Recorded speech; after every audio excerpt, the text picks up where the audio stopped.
자녀를 복되게 하려면은 세 가지를 꼭 가르쳐야 된다 그러죠. 영어로 한번 따라해 보겠습니다. Please, please 하는 거를 잘 가르쳐야 된다 그러고요. 그 다음에 sorry, 죄송합니다. 이걸 가르쳐야 된다는 거예요. 그 다음에 thanks, 감사합니다. 이걸 늘 가르쳐야 된다. 그래 이 세 가지요. 우리 옆에 분한테 한번 좀 인사해 보겠습니다. 사랑합니다. 한 번 더 인사해 보겠습니다. 미안합니다. 그리고 마지막으로 인사하겠습니다. 감사합니다. 오늘 야외 예배를 가는데 오늘 함께 가지 못하시는 우리 성도님들께도 하나님의 큰 은혜가 있기를 주님의 이름으로 축복합니다. 어제 우리 교회에 한 성도님 가정이 결혼을 했어요. 보통 이제 결혼을 하면 당사자들만 와서 인사를 하는데 부모님이 오셔서 저희 교회 다니시지 않는 분인데 인사를 하시더라고요. 만나뵈니까 참 마음이 따뜻한 그런 이제 분들이시더라고요. 어떻게 하다가 이제 얘기를 나누는데 제가 이런 얘기를 했습니다. 이 두 분 잘 사실 거라고, 기도해 달라고, 많이 믿어주시라고 이제 그런 얘기를 드렸습니다. 이제 그 이유가 있어요. 제가 결혼할 때에 저는 시골에 홍천에 있는 모곡리라고 하는 120호밖에 되지 않는 작은 교회의 이제 전도사였습니다. 뭐 봉급도 뭐 아주 조금 주는데도 그것도 없어가지고 못 주던 그런 참 초라한 시골 교회 전도사였거든요. 근데 저희 장인은 횡성에서 중고등학교 교장이셨고 또 장모님도 초등학교 교사이셨습니다. 또 우리 제 아내도 후계자로 길을 실려고 그래서 고등학교 교사였거든요. 한번 입장을 바꿔서 생각해 놓고 보면은 저도 딸이 있는 사람인데 그래도 뭐 결혼할 사람이라고 데리고 왔는데 그래도 좀 직장이라도 변변하다든지 뭐 봉급이라도 많이 있든지 뭐 이런 사람을 데리고 왔어야 되는데 시골의 농촌교회 그것도 초라한 그런 시골 전도사를 데리고 왔으니 얼마나 그게 이제 용납하기가 어려우셨겠냐는 겁니다. 더구나 저희 장인은 그때까지만 해도 교회를 안 다니셨습니다. 교회도 안 다니시던 분이 아니 초라한 교회에 시골 전도사를 이렇게 딸이 데리고 왔으니 얼마나 기가 막힌 거예요. 그런데도 믿어주셨습니다. 그리고 아주 전적으로 밀어주셨어요. 저는 그게 지금 생각해 봐도 그게 참 저는 은혜라고 그렇게 생각을 해요. 저희 아내와 저는 결혼하면서 결심한 게 있었어요. 그게 뭐냐면 담임 목사가 되면 지금은 교사를 하지만 그러면 담임 목사가 되면 교사는 그만둔다. 그런데 제가 이제 그 담임 목회자가 되기 직전에 어느 교인이 전화가 왔어요. 아마 여러분 상상 못하는 교인, 우리 교회 교인인데 그러시더라고요. 담임 목사가 되면은 주머니가 두둑해야 된다고. 요새는 이렇게 누구한테 얻어먹는 시대가 아니고 남을 사줘야 되는 시대라고. 그래서 목사님 그러니까 교사 그만두지 마시라고 이제 이렇게 얘기를 했었어요. 근데 기도하다 보니까 그거 아니더라고요. 그래서 우리 아내하고 결심하고 장인을 찾아뵀습니다. 우리가 교사를 그만둬야 되겠다고. 장인께서 어렵게 딸을 교사 만든 거거든요. 교사 그만두겠다고. 이제 그랬더니 이제 장인께서 하시던 말씀이 뭐냐면 나는 계속했으면 좋겠지만은 그러나 자네가 그렇다면은 자네를 믿겠네라고 했던 그 말이 저는 참 고맙습니다. 돌이켜 보면은 저는 굉장히 비천한 가운데 저는 목회를 시작했거든요. 근데 비천한 인생이었습니다. 뭐 실력도 그렇고 가정 배경도 그렇고 말주변도 그렇고 참 부족한 사람이었습니다. 그런데 예수님이 제 인생에 오실 때 제 인생에는 놀라운 하나님의 역사가 일어났다고 저는 고백드리고 싶습니다. 오늘 말씀이 이제 그런 말씀이거든요. 예수님이 내 인생에 오실 때 내 인생에 어떤 일이 일어나느냐라고 하는 거거든요. 예수님이 내 인생에 오실 때 멸시받던 자가 존귀하게 되는 일이 일어납니다. 우리 이사야서 9장 한번 1절에 한번 보시면은 여기 아주 말씀에 대조되는 게 있어요. 전에는 그리고 후에는 이라고 하는 겁니다. 전에는 고통받던 자들, 멸시당하던 자들, 근데 후에는 그들을 영화롭게 하셨다.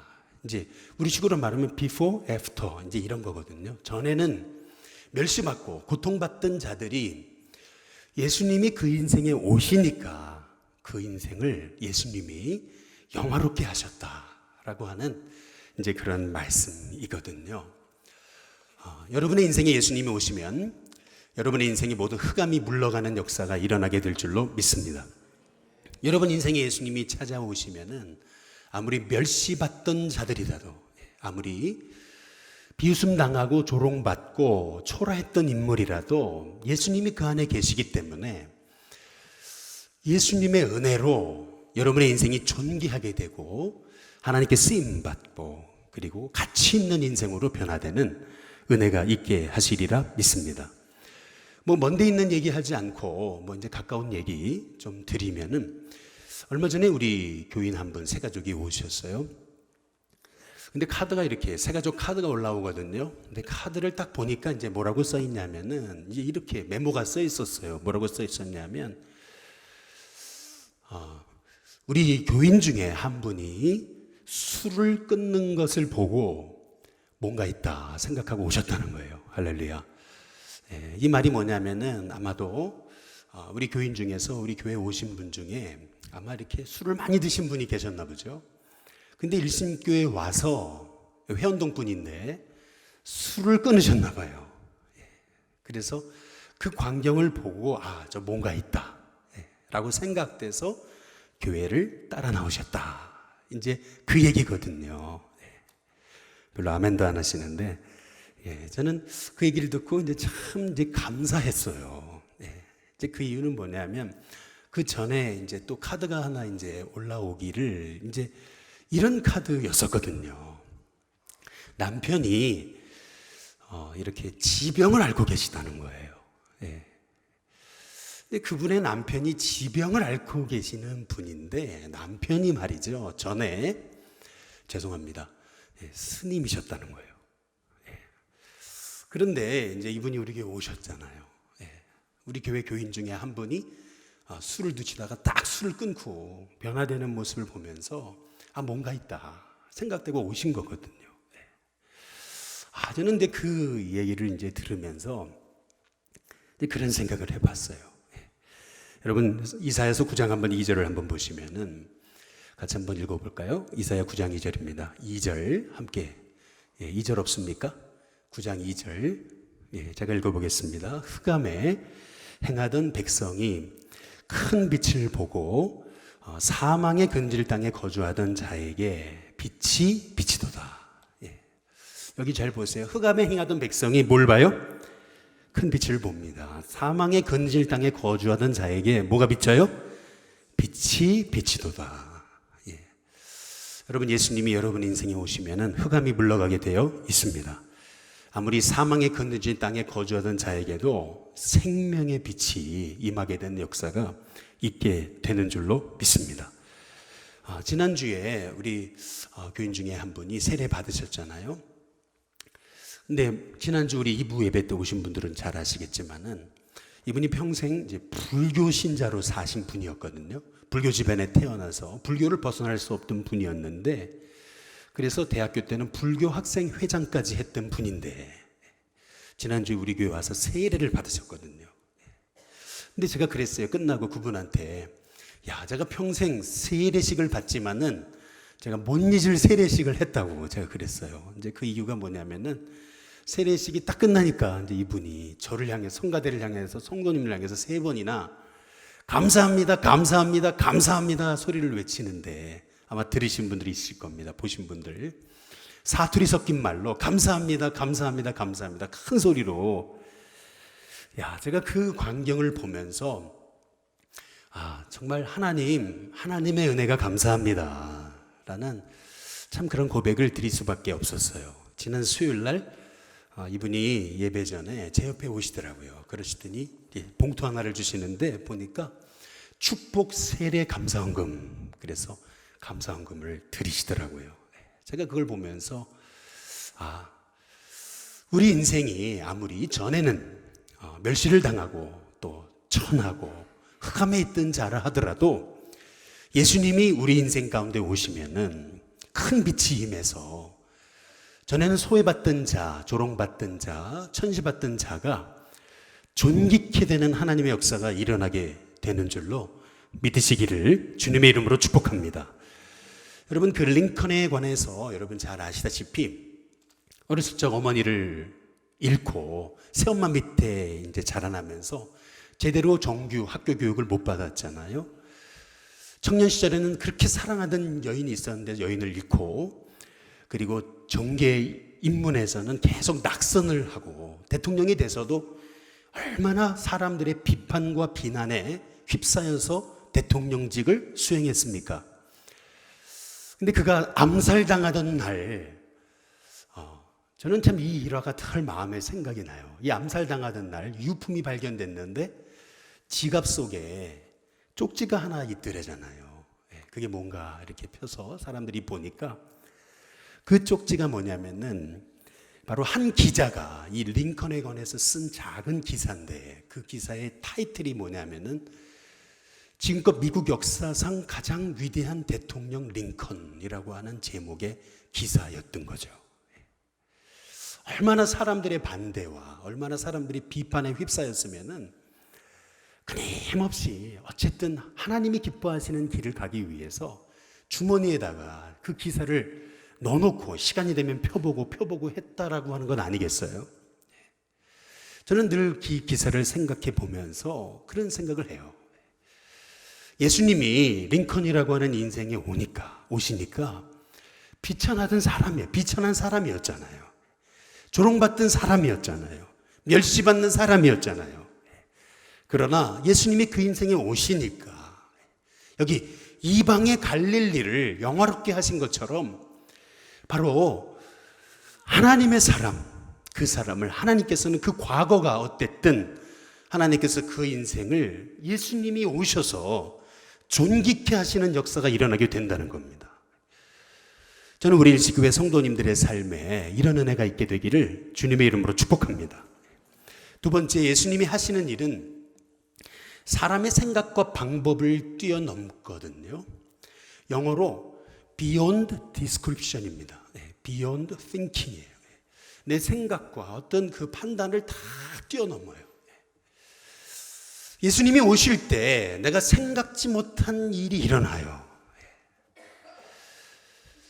요새 우리 교회 새가족들 이렇게 좀 오시지만은 우리가 하는 일, 우리가 그냥 하고 있는 일은 뭐냐면은 뭐 대단한 거 아니에요. 그냥 동네 분들, 그냥 연세 드신 분들, 우리에게 맡겨진 영혼이니까 최선을 다해서 정말 진심으로 섬기는 거거든요. 최선을 다해서 그냥 동네 분들 진심으로 섬겼을 뿐이에요. 그런데 놀라운 것은 하나님이 말이죠, 곳곳에서 생각지 못한 사람을 보내주신다는 거예요. 새로 오셨길래 어디서 오셨어요? 물어보면 부천에서 왔어요. 어디서 오셨어요? 부평에서 왔어요. 어디서 오셨어요? 인천에서 왔다는 거예요. 정말 생각지 못한 곳에서 사방에서 하나님이 사람들을 보내주시는 거예요. 얼마 전에 저희 교회는 한국말을 잘 못하시지만은 꾸준히 나오고 계신 중국분들이 계십니다. 근데 얼마 전에 이 중국분들 중에 한 분이 인천으로 이사를 가셨대요. 그래서 제가 전수사님한테 그럼 이제 우리 교회 못 나오시겠네요. 이제 그랬어요. 그랬더니 전수사님 뭐라 그러냐면 그래도 나오시겠다는데요. 제가 속으로 설마. 어린 애가 있고 여자분이 혼자서 인천에서 어떻게 여기까지 오나. 그것도 영화부인데. 그런데 말이죠, 매주 나오십니다. 매주 나오세요. 세례 받을 때는요, 아예 말이죠, 자수를 몇 달 한 것 같아요. 몇 달 동안 만들어가지고 제 시간에 봉헌을 못 해가지고 다음 주에 봉헌했어요. 제가 이런 모습들을 보면서 하나님은 우리의 생각을 넘어서 일하시는 분이구나. 새가족이 한 번 오셨는데요, 오시자마자 11조를 해요. 저는 그랬어요. 속으로 집사님이나 권사님이시겠지. 근데 이번에 부활절 세례를 받는데 세례자 리스트를 조사하는데 세례를 안 받았다는 거예요, 이분들이. 세례를 안 받은 게 맞냐? 근데 어떻게 11조를 하냐? 안 받았다는 거예요. 스케줄이 안 맞아가지고 결국 세례는 못 받으셨지만은, 저는 그래요. 하나님이 하시는 일은 언제나 beyond description입니다. beyond thinking. 내 생각을, 내 판단을 뛰어넘으시는 거예요. 이사야서 9장 6절에 보시면은, 그래서 성경은 이는 한 뭐예요? 아기가 우리에게 낳았어요. 한 아들을 우리에게 주신 바 되었는데, 그분이 누구세요? 한번 따라해 보겠습니다. 평강의 왕이다. 아기가 평강의 왕이래요. 여러분, 우리에게는 고정관념이 있거든요. 이 고정관념이란 게 뭐냐면, 따라해 보겠습니다. 고장난 생각. 이 고정관념은 고장난 생각이에요. 이 고정관념 속에는 하나님 역사할 수 없어요. 왜냐하면은 고정관념이라는 건 뭐냐면 꼭 이래야 된다는 거거든요. 꼭 이래야 된다. 근데 하나님은 그래야 된다는 거를 뛰어넘어서 역사하시거든요. 그래서 고정관념에는 하나님 역사할 수 없는 거예요. 우리의 고정관념이 있잖아요. 그게 뭐냐면은, 아니, 우리를 구원하시려면은 백마탄 왕자가 오든지, 아니면은 칼을 든 군주가 나타나든지, 아니면은 아주 군사력을 대동한 왕이 일어나든지 해야 되는데, 그게 아니고 한 아기를 보내신대요. 근데 그 아기가 우리의 평강의 왕이래요. 무슨 말이냐면은, 하나님이 하시는 일은 언제나 우리의 생각을 뛰어넘습니다. 따라서 여러분의 인생에 뜻하지 않는 일이 일어났다고 해서 낙심하지 마시길 주님의 이름으로 축복합니다. 내 뜻대로 안 된다고 해서 절망하지 마세요. 여러분, 내 뜻대로 안 돼야 축복입니다. 내 뜻대로 안 돼야, 그 내 뜻대로 안 되는 것을 통해서 하나님이 더욱 놀라운 일을 여러분 삶에 이루시는 것입니다. 옆에 분한테 한번 인사해 보시죠. 내 뜻대로 안 되는 게 복입니다. 한번 인사해 보시기 바랍니다. 제가 군대에 있을 때 제가 평생 잊지 못하는 한 표대를 삼을 만한 일화를 하나 제가 경험했어요. 한번 말씀드린 기억이 있는 것 같은데, 제가요, 늘 제 뜻대로 안 될 때마다 늘 이거를 생각해요. 제 체험을 생각합니다. 제가 군에 갈 때에 목회를 그만두려고 그랬거든요. 그러다가 하나님을 만나고 은혜를 다시 체험하니까 너무 쓰임받고 싶더라고요. 너무 주님의 일을 하고 싶었어요. 근데 그때 제 눈에 확 들어왔던 군대 보직이 하나 있었어요. 가슴에 꽂힌 군대 보직. 군대 가신 분들은 잘 아시겠지만은, 은혜 받고 나니까 제가 너무 하고 싶었던 보직이 있었어요. 그게 뭐냐면은 연대 군종병입니다. 저는 그냥 화기소대에, 화기분대에 그냥 있었던 그냥 병이었어요. 사병. 근데 딱 은혜 받고 나니까, 와, 연대 군종병이 너무 되고 싶은 거예요.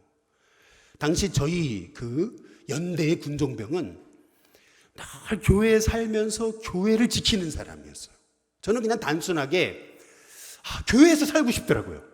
주님의 일을 하고 싶더라고요. 그래서 하나님 연대 군종병 되게 해주세요. 늘 기도했어요. 한 달, 두 달, 세 달, 네 달, 다섯 달 기도하는데요.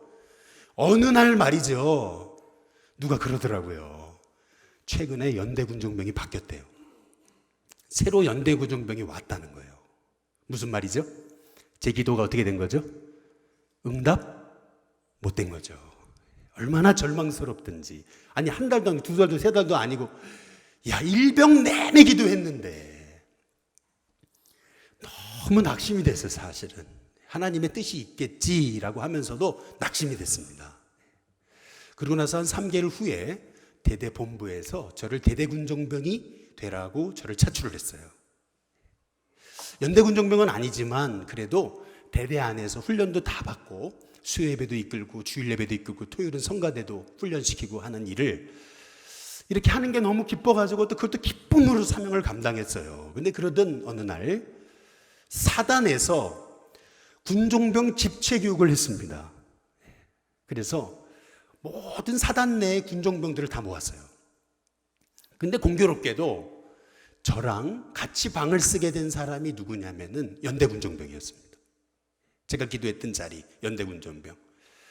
근데 그 연대군종병이 저한테 했던 말이 되게 충격이었어요. 잊지도 못해요. 그게 뭐냐면 자기는 연대군종병이 올 사람이 아니라는 거예요. 신학도 안 했고 아무것도 안 했고 난 여기 올 사람이 아니라는 거예요. 내가 여기 어떻게 오게 됐냐? 참 미안한 얘기지만 백을 썼다는 거예요. 자기 가족 중에 이 군에 높은 분이 계신데 그분을 통해서 내가 여기 왔다는 거예요. 그러더니 하는 말이, 누군가 여기 오기로 했던 사람이 내정돼 있었는데 그 사람을 제끼고 자기가 왔다는 거예요. 그 사람이 누구예요? 할렐루야. 저예요, 저. 저를 제끼고 그분이 백으로 온 거예요. 그런데 말이죠, 그 친구가 그런 얘기를 하더라고요. 뭐라 그러냐면은, 연대군 정병이 돼서 매일 교회에 살다 보니까 훈련도 안 받고 아무것도 안 한대요. 교회에서 사는 거예요. 근데 교회에서 살다 보니까 이 친구가 하는 말이 그런 얘기를 하더라고요. 너무 무료하고 너무 지루해가지고 매일 딴 생각을 한대. 군 생활을 하는지 안 하는 것도 아니고 하는 것도 아니고. 야, 제가 그 얘기를 듣고요, 야, 하나님께 얼마나 감사했는지 몰라요. 하나님이 왜 저를 연대군 정병이 안 되게 하신 거예요? 하나님의 더 큰 계획이 있으시기 때문에 그렇습니다. 하나님이 훈련시켜 있어서 더 필요한 자리에 더 귀하게 사용하시려고 하나님께서 제 기도에 노라는 방법으로 응답하신 겁니다. 그래서 오늘 여기 이사야서 9장 6절이 그런 얘기예요. 한번 보시면은, 이는 한 아기가 우리에게 낳잖아요. 초라하신 예수님, 인간의 몸으로 입고 이 땅에 오신 예수님, 우리를 위해 십자가에 죽으신 예수님, 그러나 부활하신 예수님, 이게 다 우리의 생각을 뛰어넘는 거거든요. 근데 이 예수님을 내 인생의 주인으로 모실 때 그분은 기묘자가 되십니다. 기묘자라는 말은 원더풀이라는 얘기예요. 모사라는 말은, 그분은 모사가 되세요. 모사라는 말은 상담자가 되신다는 거예요. 카운슬러. 또 그분은 우리의 전능하신 하나님이라는 거예요. 그분은 내 인생의 모든 문제 해답이 되신다는 거예요. 뿐만 아니라 나의 상담자가 되시고 내 인생의 모든 문제 해결자가 되시는 그 주님이 영존하시는 아버지, 내 인생의 아버지가 되신다는 거예요. 그 예수님을 의지할 때 저 여러분의 삶에 진정한 평강이 임하게 된다는 것입니다. 저와 여러분의 인생에 뜻하지 않은 일이 일어났습니까? 생각지 못한 일이 일어났어요. 낙심하지 마세요. 그 가운데도 하나님의 계획이 있습니다. 끝까지 하나님을 신뢰하고 하나님을 바라보면서 끊임없이 하나님의 약속을 붙드세요. 그때에 저와 여러분의 인생 속에 하나님이 여러분이 생각지 못한 놀라운 일로 여러분 가운데 역사하시리라 믿습니다. 마지막 세 번째로 예수님이 오셔서 하시는 일은 한번 따라해 보겠습니다. 점진적입니다. 예수님이 내 인생에 오시면 기적이 일어납니다. 그런데 그 기적은 천천히 일어납니다.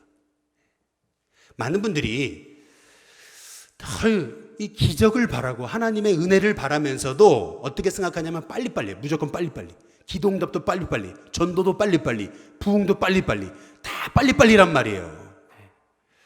그런데 여러분 그거 아셔야 돼요. 자판기는 빨리 나옵니다. 그러나 작품은 천천히 나오는 거예요. 하나님은 여러분의 인생이 자판기처럼 그냥 잠깐 쓰임받다가 그냥 확 떨어지는 인생이 되기를 원치 않으세요.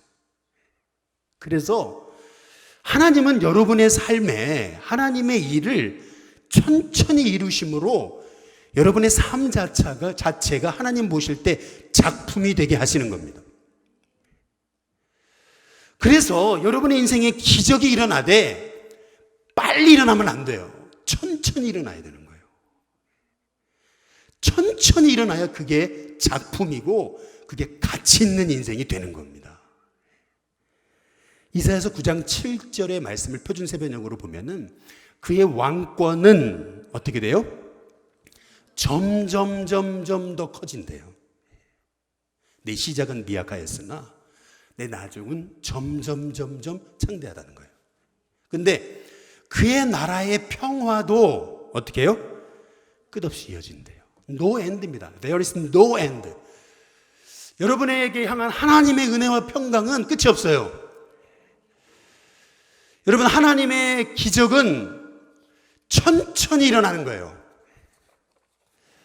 자꾸 빨리빨리. 여러분, 빨리빨리. 여러분, 그것은 사탄의 속삭임입니다. 하나님의 역사는 늘 우리 안에서 부드럽게 천천히 그러나 끝없이 이어집니다. 이런 하나님의 은혜가 저와 여러분 가운데 있게 되기를 주님의 이름으로 축복합니다.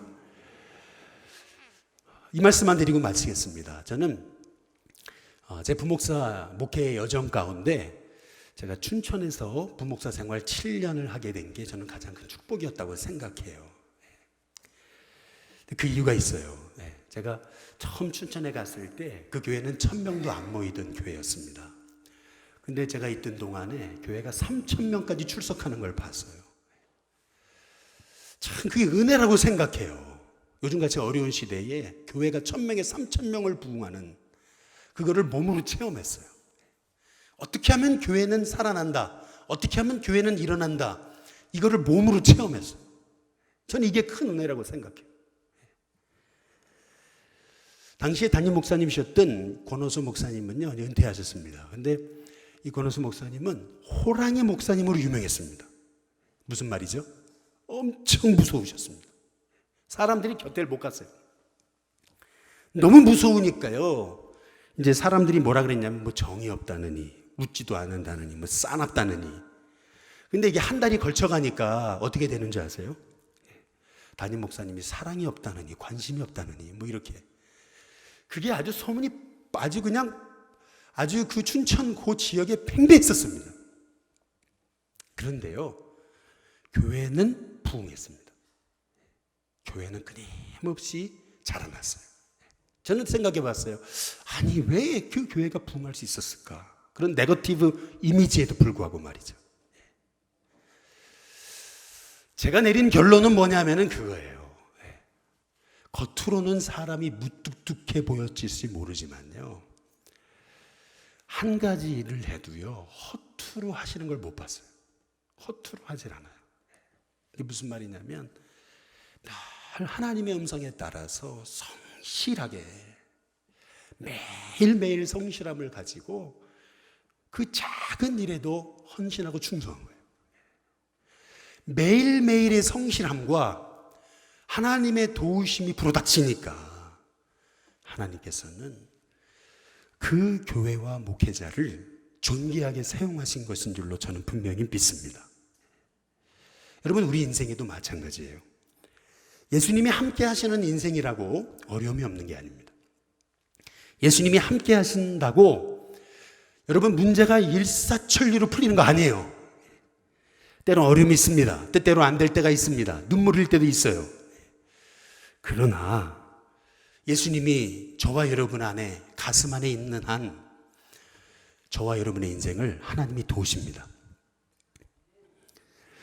예수님이 여러분 가슴 안에 살아 계시는 한 이 눈에 아무 증거 아니 보이고 이 귀에 아무 소리 아니 들려도 하나님께서 여러분의 삶에 놀라운 일을 행하실 줄로 믿습니다.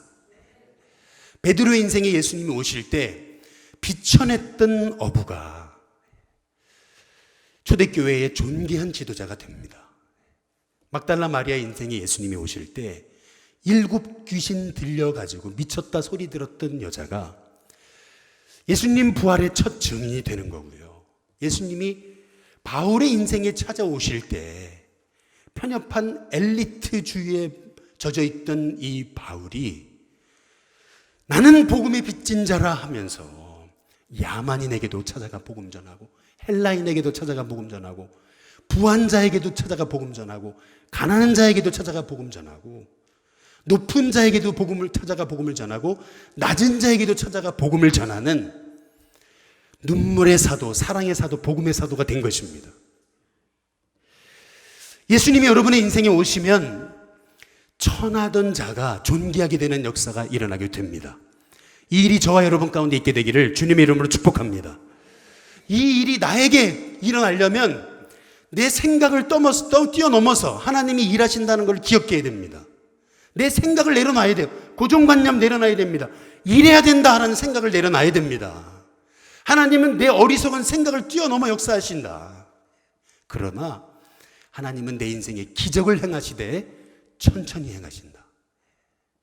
따라서 조급해하지 말고 초조해하지 말고 낙심하지 말고 하나님의 약속 붙들고 나아갈 때 저와 여러분의 인생, 멸시받던 자, 흑암에 처하던 자, 고통당하던 자, 이방의 갈릴리로 부르던 자, 하나님께서 존귀하게 만드시는 은혜가 있게 될 줄로 믿습니다.